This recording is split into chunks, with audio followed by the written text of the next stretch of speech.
السلام علیکم محترم ناظرین۔ نبی اکرم صلی اللہ علیہ وسلم کا ارشاد ہے کہ قیامت میں سب سے پہلے نماز کا حساب کیا جائے گا۔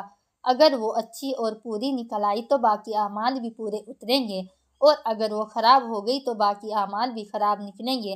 حضرت عمر رضی اللہ تعالی عنہ نے اپنی خلافت کے زمانہ میں ایک اعلان سب جگہ کے حکام کے پاس بھیجا تھا کہ سب سے زیادہ محترم بشان چیز میرے نزدیک نماز ہے۔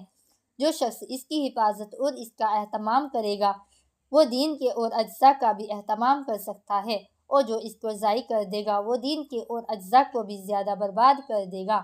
نبی اکرم صلی اللہ علیہ وسلم کے اس پاک ارشاد اور حضرت عمر کے اس اعلان کا منصب ظاہر یہ ہے، جو دوسری حدیث میں آیا ہے کہ شیطان مسلمان سے اس وقت تک ڈرتا رہتا ہے جب تک کہ وہ نماز کا پابند اور اس کو اچھی طرح ادا کرتا رہتا ہے، کیونکہ خدا کی وجہ سے اس کو زیادہ جرأت نہیں ہوتی، لیکن جب وہ نماز کو ضائع کر دیتا ہے تو اس کی جرأت بہت بڑھ جاتی ہے اور اس آدمی کو گمراہ کرنے کی امنگ پیدا ہو جاتی ہے، پھر بہت سے مہلکات اور بڑے بڑے گناہوں میں اس کو مبتلا کر دیتا ہے۔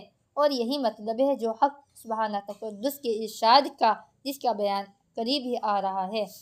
نبی اکرم صلی اللہ علیہ وسلم کا ارشاد ہے کہ بدترین چوری کرنے والا شخص وہ ہے جو نماز میں سے بھی چوری کر لے۔ صحابہ نے عرض کیا، یا رسول اللہ، نماز میں کس طرح چوری کرے گا؟ ارشاد فرمایا کہ اس کا رکوع و سجدہ اچھی طرح سے نہ کرے۔ یہ مضمون کئی حدیثوں میں وارد ہوا ہے۔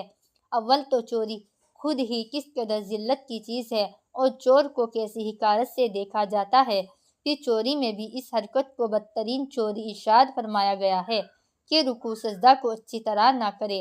حضرت ابو درداء فرماتے ہیں کہ ایک مرتبہ حضور اقدس صلی اللہ علیہ وسلم نے آسمان کی طرف نگاہ اٹھائی اور یہ ارشاد فرمایا کہ اس وقت علم دنیا سے اٹھ جانے کا وقت منکشف ہوا ہے۔ حضرت زیاد صحابی نے عرض کیا، یا رسول اللہ، علم ہم سے کس طرح اٹھ جائے گا؟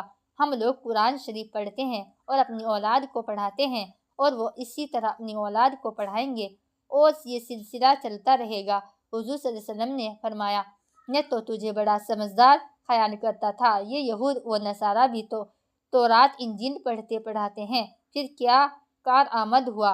ابو درداء کے شاگرد کہتے ہیں کہ میں نے دوسرے صحابی حضرت عبادہ سے جا کر یہ قصہ سنایا۔ انہوں نے فرمایا کہ ابو درداء سچ کہتے ہیں، اور میں بتاؤں کہ سب سے پہلے کیا چیز دنیا سے اٹھے گی؟ سب سے پہلے نماز کا خشوع اٹھ جائے گا۔ تو دیکھے گا کہ بھری مسجد میں ایک شخص بھی خشوع سے نماز پڑھنے والا نہ ہوگا۔ حضرت حذیفہ جو حضور کے رازدار کہلاتے ہیں، وہ بھی فرماتے کہ سب سے پہلے نماز کا خشوع اٹھایا جائے گا۔